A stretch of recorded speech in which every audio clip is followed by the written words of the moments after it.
You just tell me if I have to quiet down, okay? Woo! Yeah. So good evening, ladies and gentlemen. I want to thank you all for coming out here tonight. I'd like to give a very special thank you to M&G Trucking for hosting this. It's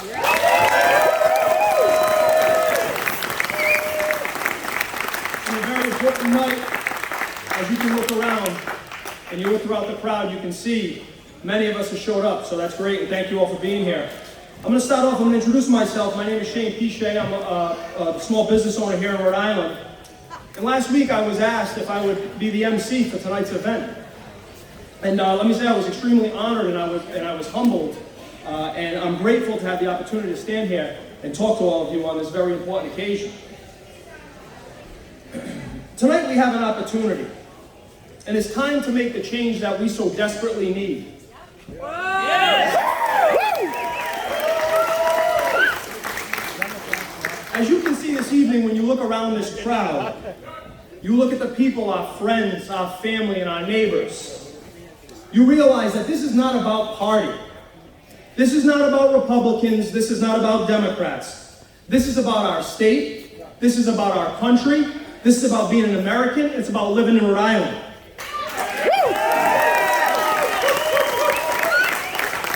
And it's about realizing that we can no longer continue to accept the poor representation we've had for decades. And Dan McKee is just one in a long line who has poorly represented our state. Yes. Boo. Tonight you're going to hear from a woman who has vision. She has passion. She has a work ethic. She's intelligent. She's educated. She's well-versed. And she's going to provide policy. Real policy that's going to improve the lives of every Rhode Islander. Yes. Not just a small group, not some of those that fit in a certain bracket, but for everyone. We all deserve the proper representation. For far too long, we've had elected officials use their way and abuse their way. They get into power and they forget why they're there to begin with. They forget that they were elected to represent the people of the state of Rhode Island. And they have to provide representation for everyone. That includes all Rhode Islanders, protects all Rhode Islanders, and benefits all Rhode Islanders. At this time, I want to bring a special attention. I believe we're going to play on the screens. We have a special message. I'd like to bring your all attention to that, please.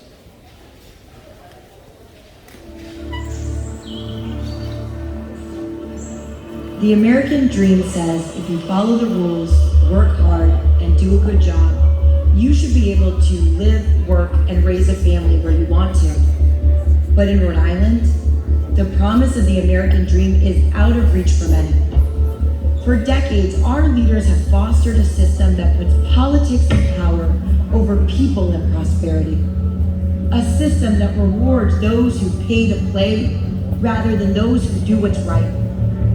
A system that rewards insiders, lobbyists, and special interests for lining the pockets of politicians rather than the pockets of the people. How long will Rhode Islanders sit back and allow the same corrupt, no-guy system to hold them down? How long will we be silent? I say no longer. It is time to say enough is enough.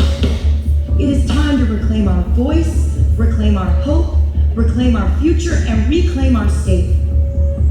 Rhode Island is the birthplace of the American Revolution. It was a fight against a system where who you knew or how good of a family you were born into determined your future. It is time to once again fight, but this time at the ballot box. The promise of opportunity is so central to Rhode Island's ideal that hope is embroidered on our flag. Our collective hope in America, what keeps us secure and from listing in any storm, is a vision of America as a place where opportunity is possible and equal. But that equality of opportunity has vanished from our state.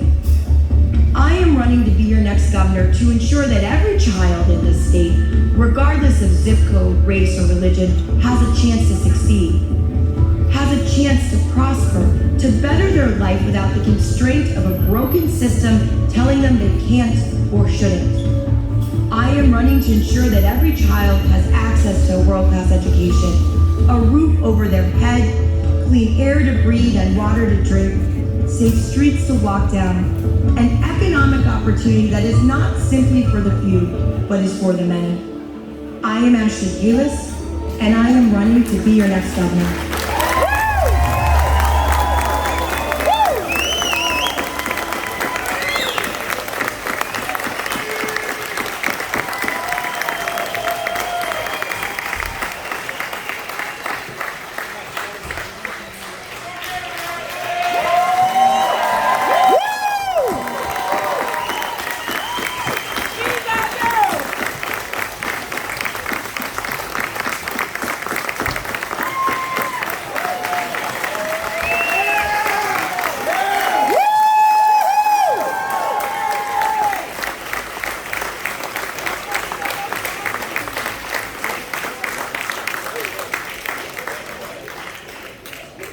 I'd like you all again to just think about this. Take a look around this room.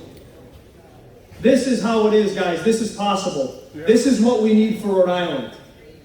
Tonight's a very special event for all of us. Tonight, as we look around, I want us to all think about what we have in front of us. I have an opportunity and a privilege this evening to introduce you to some very special guests. These people have been in and around the Rhode Island political scene for quite some time, and they've seen it all. It's a great honor to have them here, and this is a testament to the support and faith we all have in Ashley.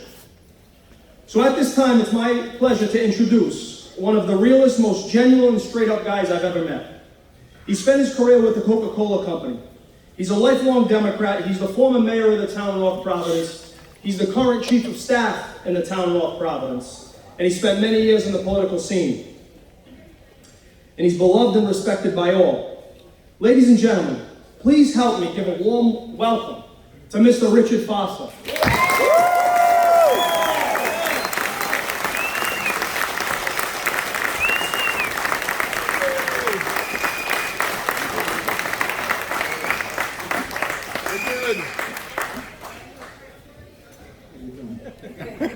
Thank you very much. He's too kind. I want to just say a couple of things. I feel very comfortable here with all my brother truck drivers. I spent 36 years driving these vehicles. And I promise you I'm not going to talk like a truck driver. But tonight, I'm happy to be here. I'm happy to be here with my colleagues in government and all my friends and Ashley's friends and the Speaker of the House there for many years from our town of North Providence also. That's Speaker Matty Smith. So, I'll tell you a little bit about myself, but this is about Ashley. I'm the former mayor of the town of North Providence. I was a council member for 10 years. I was president of the council for 8 of those 10 years. I was a member of the school committee for almost 4 years. I was the chairman of the school committee. I was the chairman of the North Providence Democratic Town Committee, which I'm still a member of. I was a member for 50 years.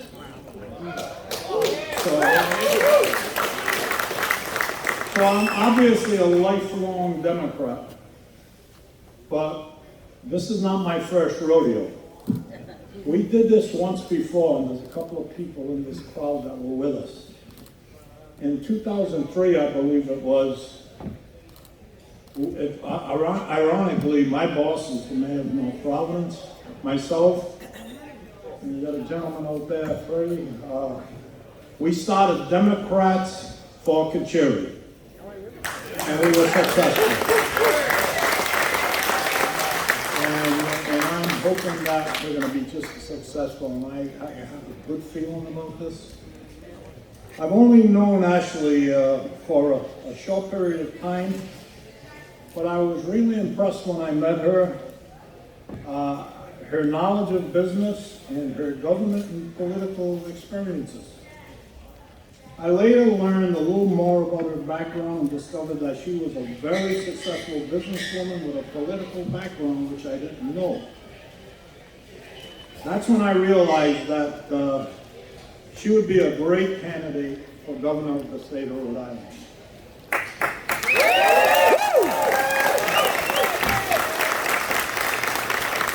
In my opinion, she is the right person in the right place at the right time. Yep.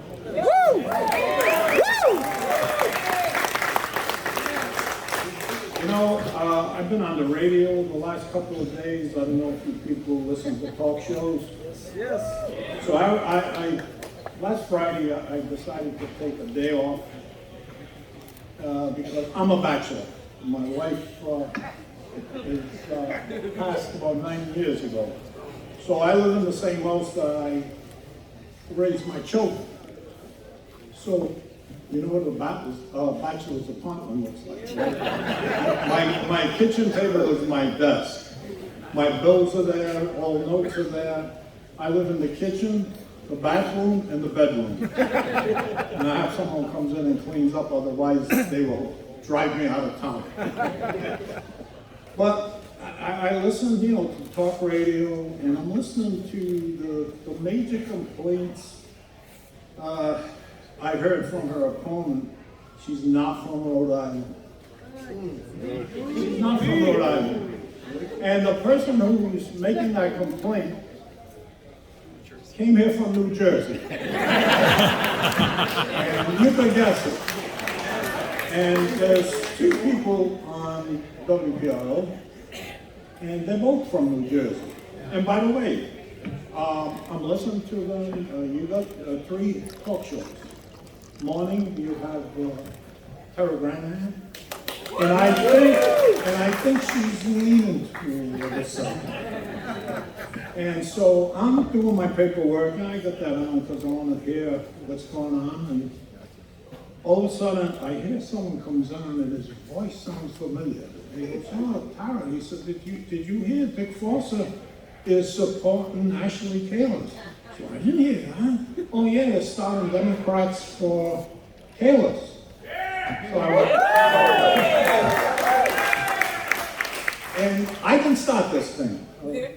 Speaker Smith called me one day, told me what he was going to do, and from that point on, we started talking to people, and I was surprised. By the way, I supported Helena Folks in the primary. So, like I said, this is not my first rodeo. So, they're complaining about that, and the biggest joke is she's spending too much of her money. I said, well, that's not going to play too good in town, you know? She's spending her money, and the answer to the carpetbagger question is simple. I don't care if Ashley was a Martian from Mars. If she is the best person for the job, she has my vote.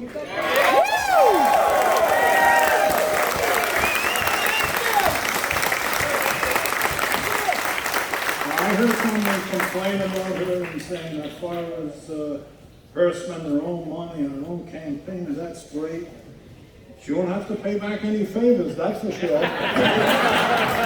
Unlike her opponent, who was selling out to the unions, special interests, groups and friends with shady agreements, giving him $3,000 bonuses to state workers for coming to work. So I never missed a day of work at the town hall since this epidemic started. And most of the people in the town hall, nobody gave them $3,000 for showing up for work. How about those workers in hospitals and nursing homes who received zero? Along with firefighters and police officers, they put their lives on the line every day. No $3,000 for them. They gave $3,000 to Supreme Court justices, which many of them are my friends, and they only make about $200,000 a year. They got a job for life, and Do they need $2,000? No. I don't think so. So, you know, we need Ashley right now. Yes. So, to address our failing school system. I mean, we got young kids. We got young kids graduating from high school. They can't spell dog. I guess they call that social promotion. But where do they go after high school? Where do they get a job? Going to college. How do they get by the first year? It's, you know, very difficult. Rich parents. We need her to settle our transit problems, both school and public. Kids can't get to school. So how are they going to learn anything? And in school, when they get there, they teach them all about sex and gender and anything else, and they should be teaching them about reading, writing, math.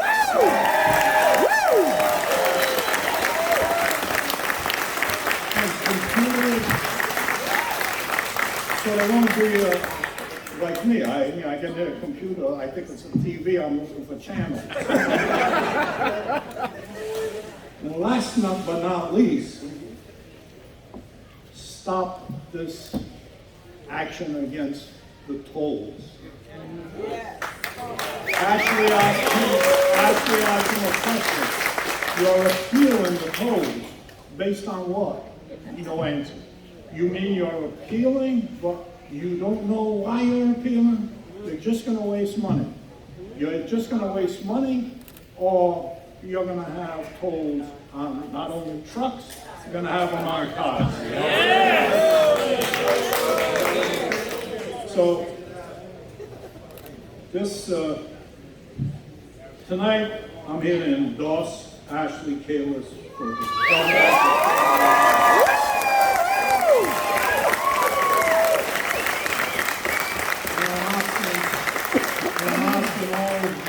my family, my friends, and former constituents to join me in that support. I can't tell you how many calls I got after I was on the radio last Friday, from 9 o'clock in the morning to 6 o'clock at night. The phone just kept ringing, and 95% of it was positive. So, I don't want to take up any more time because we got an important speaker coming up and a good guy. But Ashley, I wish you good luck and God bless you.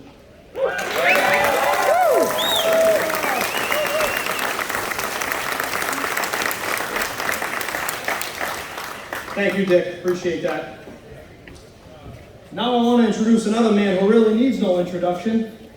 Like Mr. Fossa, he's been a steady presence in the Rhode Island political scene for many years. And he has a resume that's second to none. Ladies and gentlemen, former Speaker of the House, Mr. Matty Smith.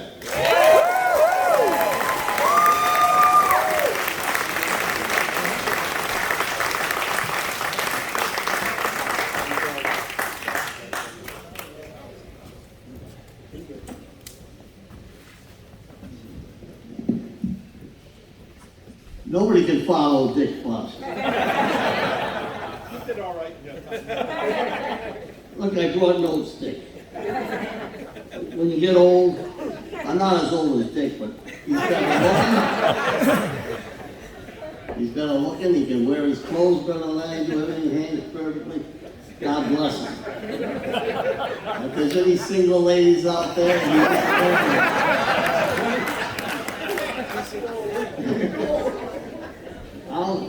I'll carry her out. Okay. I asked Ashley if it's okay if I tell a joke. She said, fine, go ahead and do it. So I'm going to tell a short story. It's an Irish story.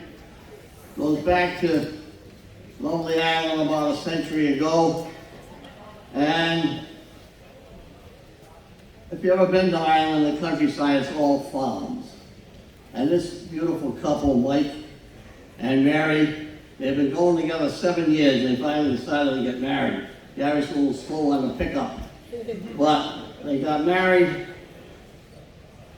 and within a short period of time, Mary whispered to Mike, I'm with child, Mike, I'm with child. And he was overjoyed. And he ran down to the pub to tell his buddies he's gonna have a child. And the days and weeks passed by. Finally his wife said, it's time, like, go down and get the midwife. So he went down and got the midwife. She came, she brought a big lantern with her. And she said, so you stay here, Mike. He said, I want to go down to the pub. Come get me when the baby's born. And she said, oh, no, you hold up the light so I can see what's going on. And he held up the light, and great and wonderful things happened. He had a baby boy. And he was overjoyed. His heart was pounding. Sweat was coming off him. He said, please let me go down now and get a pint. And the midwife said, oh, no. And I tell him, yet hold that lantern up high. Held it up high once more, and great and wonderful things happened. He had a second son. His legs got a little wobbly, and he was a little nervous. He said, I'm going down to get a drink. He said, forget the beer, I'm going to the hot stuff. And the midwife said, hold it up once more. And no, you wouldn't believe it. Yes, great and wonderful things happened. Another son. Well, he was out of breath. His wife was doing fine. He said, can I leave now? And the midwife said, no, once more hold it up.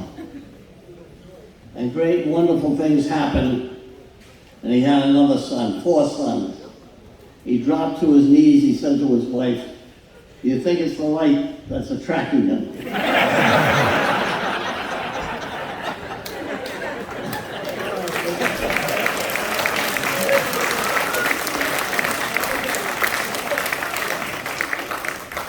I'm supposed to hold the lantern up and talk a little about Ashley and cover Dick and I for why Democrats are becoming Republicans.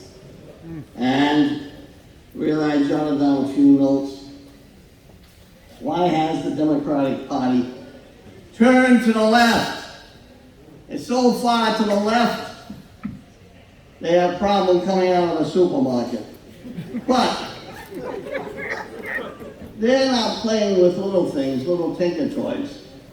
They're playing with your family, your children, and what is the future of this country. Yes!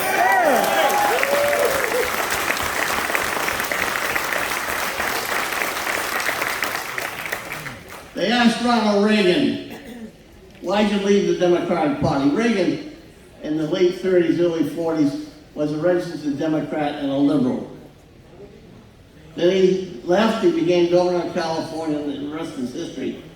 His answer to them was, they left me, I didn't leave them.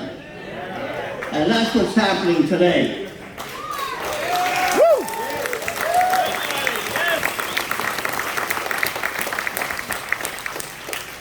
Dick, Ronnie, Mr. Laporcio, the singer, he might grace us with the national anthem, if he can remember it. And some of these other wonderful people who hold office. What I have a hard time, really, my 8 years as Speaker, I gained a relationship with Tip O'Neill, who was Mr. Democrat. But Tip used to like about 4 fingers of good bourbon, and he'd tell you exactly what was going on in Congress. And he said, Matty, don't ever give up the power you have in Rhode Island, because the liberals within my party are going to turn it upside down. That's probably 1984. The reason I got to know him so well, his daughter married one of the reps that was from Cranston.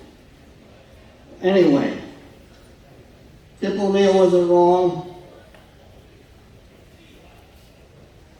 And I'm just gonna, I don't want to talk too much longer because I don't want to keep asking, but in 1981, Reagan was president, and everything became block grants. And there were a group of men on the finance committee and women. Tommy Lamb, the auto dealer, Bobby Tucker, the labor leader, a fellow by the name of, oh God, don't get old. His name escapes me, but he ran W.R. Grace. He was the financial man for W.R. Grace. And they put together what we call a bonus welfare program. And what we chose were women that were on AFDC, as age of dependent children, who have been on for 60 months or more. And we gave them $1,000 to buy clothes, get their car fixed, and we gave them health care for their children. 83% of those ladies that took advantage of that program never went back to food stamps. They got their dignity back.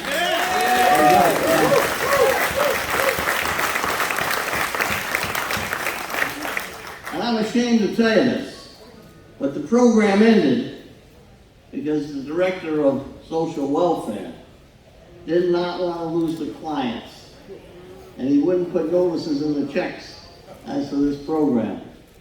And it died an unhappy death in 1984. But anyway, they asked me to say a few words about Ashley. This is the easiest part. I'm going to mention a couple things that have struck me about being with her on the road, trying to get people interest aroused like it is tonight, trying to get people to realize what's happening and what's happening to Rhode Island. Ashley has a wonderful view of Rhode Island. Tiny state. Most things can be fixed. Not overnight, but can be fixed 4 to 8 years. And she's willing to do it. She's not afraid. Well, as I told Emma, where's Emma? I saw her. There she is. She said, say something about Ashley. Okay. First, I'm going to use 2 B's. First one's Ashley's beauty. And I'm not talking about her physical beauty, which is easy to see. And that is passing time. That passes in time. Everybody gets old. I'm talking about, and I'm not telling you you're getting old. She's only 39. I'm 81. I'm old. But I'm talking about her interior beauty. The things that I've noticed over the past few months. Her love for her boys. A couple of them are here tonight. I think they're selling apples. They're right over there. They look funny. Always thinking of the kids. No matter where we are, what we're doing. And then, as we were getting closer and closer in Rhode Island, she was hoping that her husband would get here. I haven't met her husband. I believe he's here. There he is. I guess it was you. You look wealthy. Is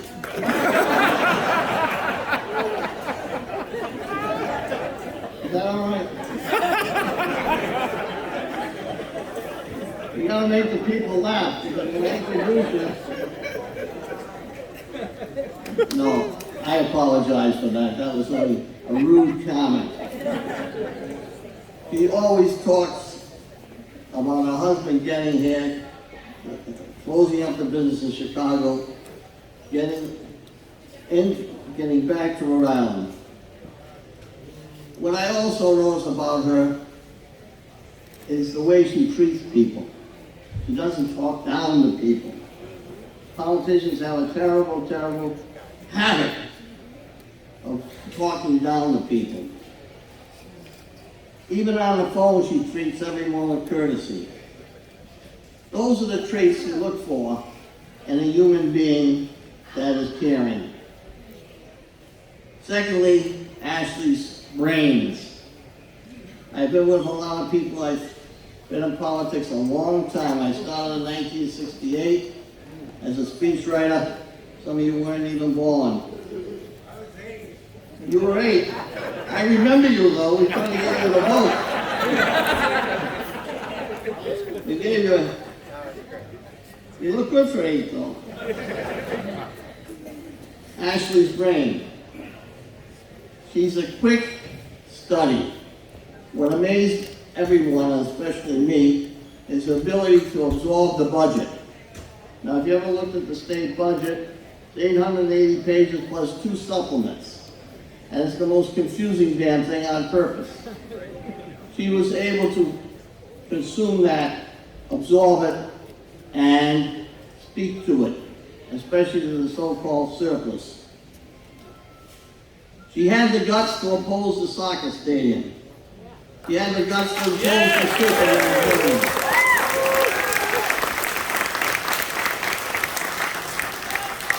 cricket. There's no reason to believe she'll ever change from what you see now and her aggressiveness with her ability to absorb what goes on in this wonderful state of ours. But if we don't make it, you're going back on that same merry-go-round. The music changes, the horses don't, and the price only goes up. But if you give this young lady a chance, God bless you as you come up here and take the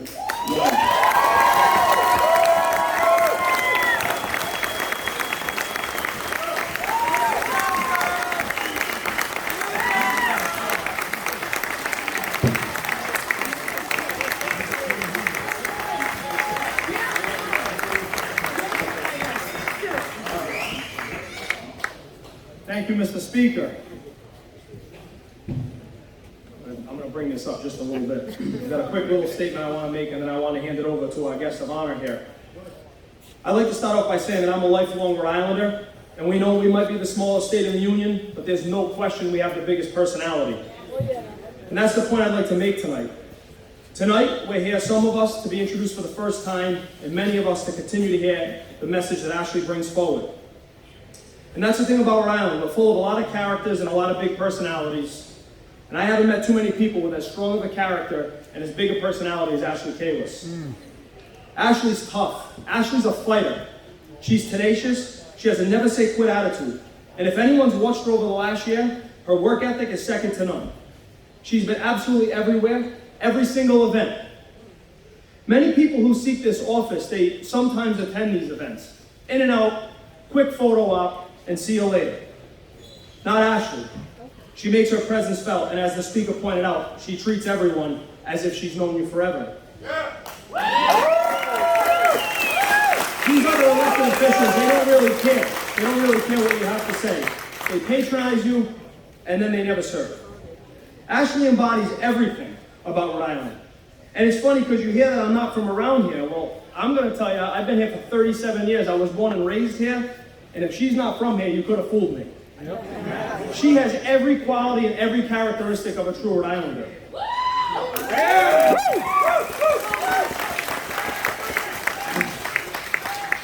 The days of poor policy, poor planning, wasteful spending in government, they must end. And we can no longer sit back and point fingers and talk about the problem.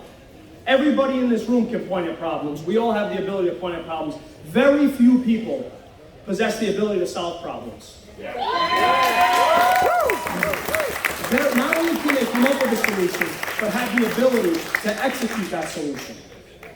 I've spent time with Ashley. I've listened to Ashley. I've read her policies. And I'm going to tell you something. In a few moments, when she takes over this microphone, you'll see exactly what we've all been talking about. It's funny, Ashley doesn't need notes. She doesn't need her handlers to hand her anything, because Ashley knows what she's talking about. Spend 5 minutes with her and you'll know. She's the real deal. Ashley's not only educated, she's intelligent. She's a problem solver, she's a worker, she's a fighter. She's what Rhode Island needs. I want to encourage every one of you tonight to pay attention and to listen and to understand exactly what this is about. This is about our future. This is about the people of Rhode Island making the best decision, not only for today, but for the future. And as a father of 2 young girls, the future is very important to me. And I want to hold on, and I want to make sure that it stays bright, and I want to hold on to the concept of not only in this country, but in this state, our brighter days are still ahead.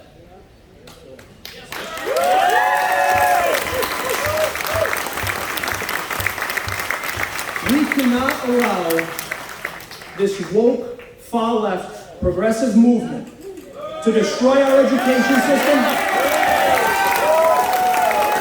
It's not education, it's indoctrination. They want to control the way you live. Tolls, taxes, fees. Everywhere we turn, they're in our pocket. They're in your pocket every single day to never give you anything in return. I'm going to finish with this. There's a lot that's been made about Ashley's candidacy. People want to question about motives. Let me tell you why someone has the motivation to do this. When you show up in a place, you walk in a room and you identify a problem. And like I said before, everyone can recognize the problem. But there's 2 things that you can do when you identify a problem. You can look at it and say, hey, look, there's the problem. And the guy next to you goes, yeah, no kidding, we all know that's the problem. Or you decide that you're going to step up to the plate and you're going to provide the solution to that problem. That's what Ashley's done.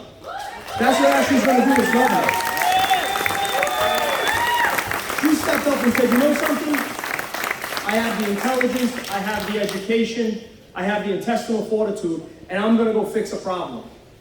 She has put her money where her mouth is, figuratively and literally. She came to Rhode Island, she decided this is what she wants, this is where she wants to be for her home, she's going to raise her family, and she's going to do business. And we accept her because we all love Rhode Island, as Ashley loves Rhode Island.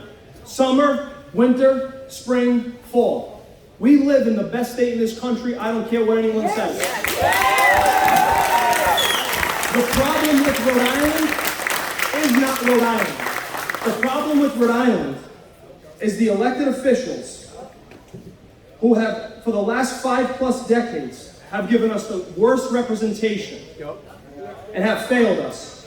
I'm encouraging each and every one of you, whether you recognize yourself as a Republican, as a Democrat, or as an independent, remember, we're all Rhode Islanders, we're all Americans. It is our job and our duty that when something is wrong, we stand up and we make it right. So now, it's with great privilege that I'd like to introduce all of you to the next governor of the state of Rhode Island.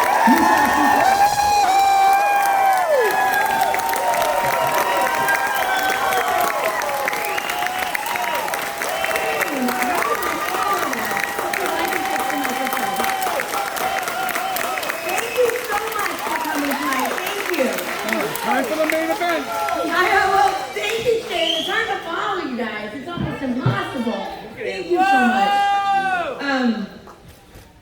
For those of you who may recognize his voice, Shane is the same Shane who set the phone lines ablaze on PRO last week. He spoke truth to power, and after I heard his passionate call, I knew we had to get him involved tonight. So please, everybody, give Shane a big round of applause. Thank you. Thank you so much. So, who is fired up for November 8th? We are almost there. You can feel the momentum in this room. You can feel the energy. You can feel that the tide is turning and Dan McKee's days are numbered.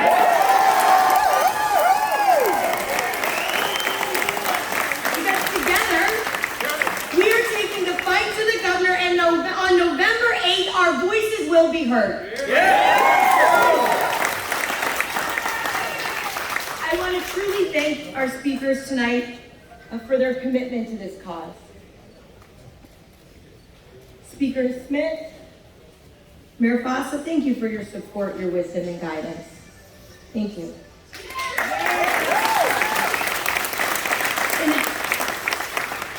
Truly. In addition to those, we will take the gantries down. That will happen. We know that that's next. But in addition to those who spoke, I'd like to thank other members of the coalition that are here tonight or who could not make it. It took them a few weeks to to put those toes up when it's taken years to fix our roads. I know. And I'll talk about it. I'm going to get there. We will do that. But I want to thank those that have typically only been involved in Democratic politics.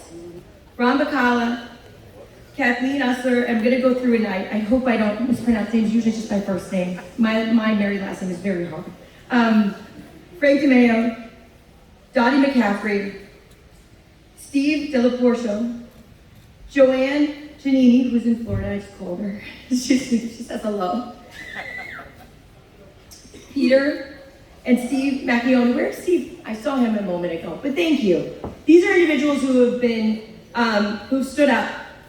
And it means so much to me that those who've been willing to put themselves out there in this time of great political divide. It takes a great deal of courage to stand up to the establishment here in Rhode Island, and your bravery is commended. It is necessary for change. You've had my back, and I will always have yours.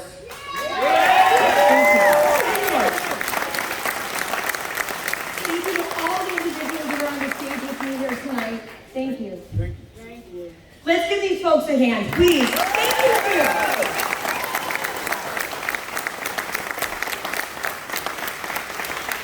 You have shown the people of our state that it is safe to cross party lines. You've shown them, if they are sick and tired of the status quo, there is another option, a safe place to land. You've shown all of Rhode Island that it is possible to put people over party. Thank you.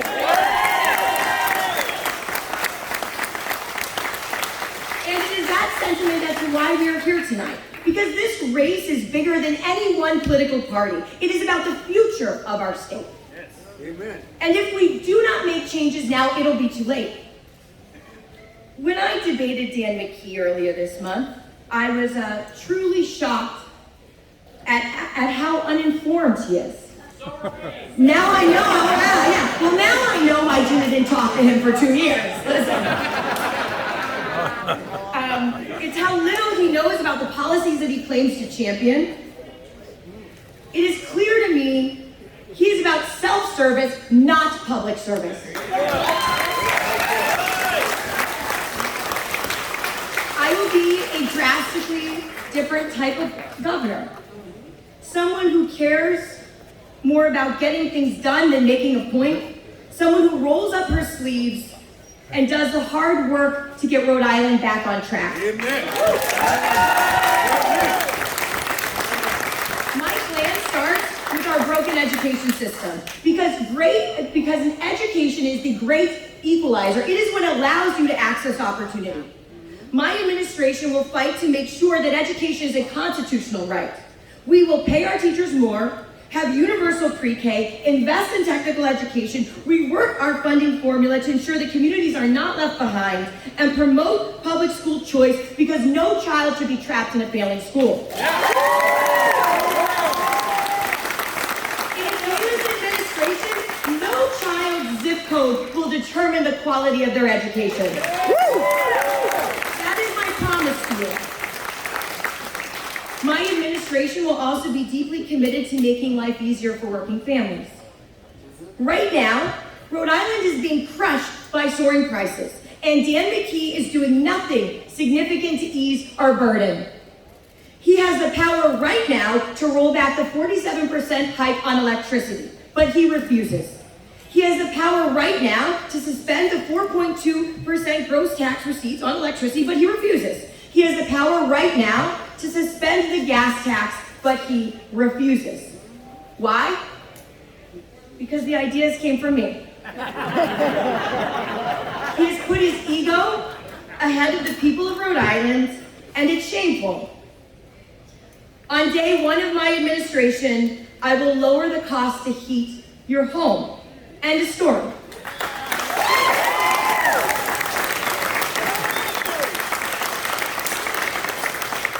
Elected, I will always put people first. I won't care where ideas come from. If it helps improve people's lives, I will support it. There is no monopoly on good ideas.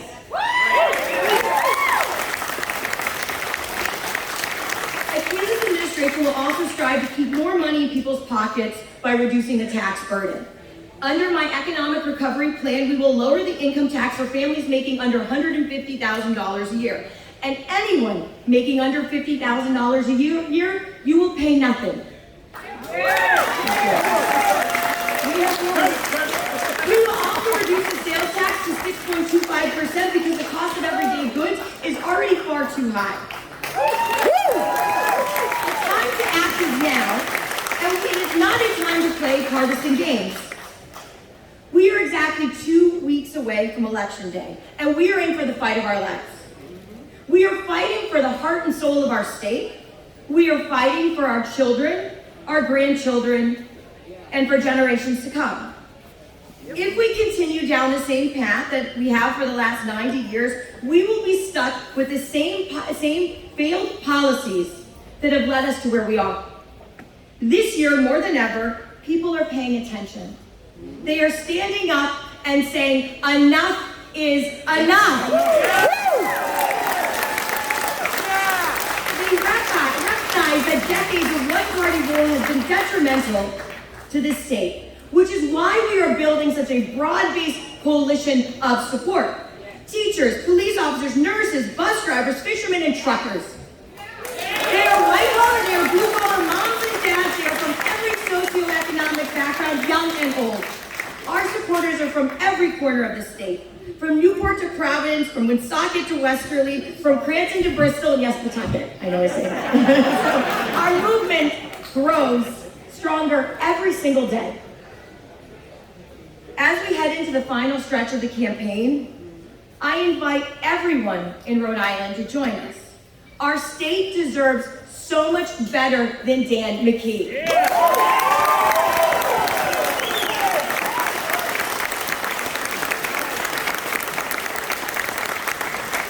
People deserve a governor who isn't under FBI investigation. A governor who does not hand out $3,000 of your hard-earned money as bonuses for simply showing up to work. People deserve a governor who does not give out over $100 million plus of your taxpayer dollars for luxury apartments or a soccer stadium. People deserve a governor who does not spend $8.4 million on a politically connected law firm to defend an unconstitutional law. Under my leadership, truck tolls, the gantries will be taken down. And something about this tells me that the folks in this room will help me get it done. People of Rhode Island, we deserve better. We can do better, we must do better, and I will do better. We are a small state with big problems, but with the right person in the governor's office, we will accomplish so much. I will put partisan politics aside and reach across the aisle, as demonstrated tonight, because the issues that are before us should not be partisan issues. I will be an independent voice for Rhode Island, and I will independently lead. Fixing our broken education system to set up our kids for success is not a partisan issue. Building a better business environment to create high-paying careers should not be partisan. Addressing the cost of living to create high-paying careers should not be partisan. Reducing the income tax for the overwhelming majority of Rhode Islanders should not be partisan. Building 10,000 units of housing per year to help bring down the cost of rent and help first-time homeowners should not be partisan. Fixing our crumbling roads and bridges should not be partisan, and ensuring our streets are safe to walk down should not be partisan. It is time to put partisan politics and business as usual aside. In an era of new government, with me, that is before us. I will not be beholden to anyone, only the taxpayers of Rhode Island.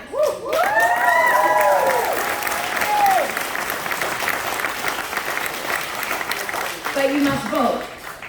I need you to tell your friends, your families, and your neighbors to vote.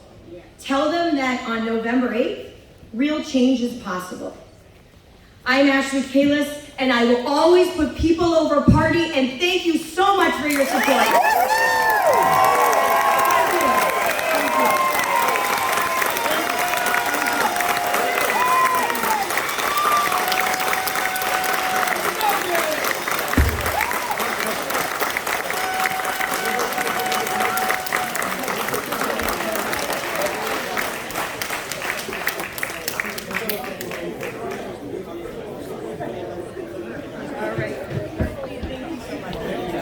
Great job, guys.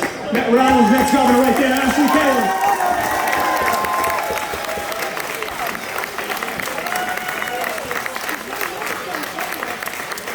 We want to let everybody know Ashley's going to be down. We'll be hanging out, we'll be mingling, there's food, there's drinks. Please enjoy. Like she said, get the word out, let everyone know. November 8th, we got to make this happen. Thank you all so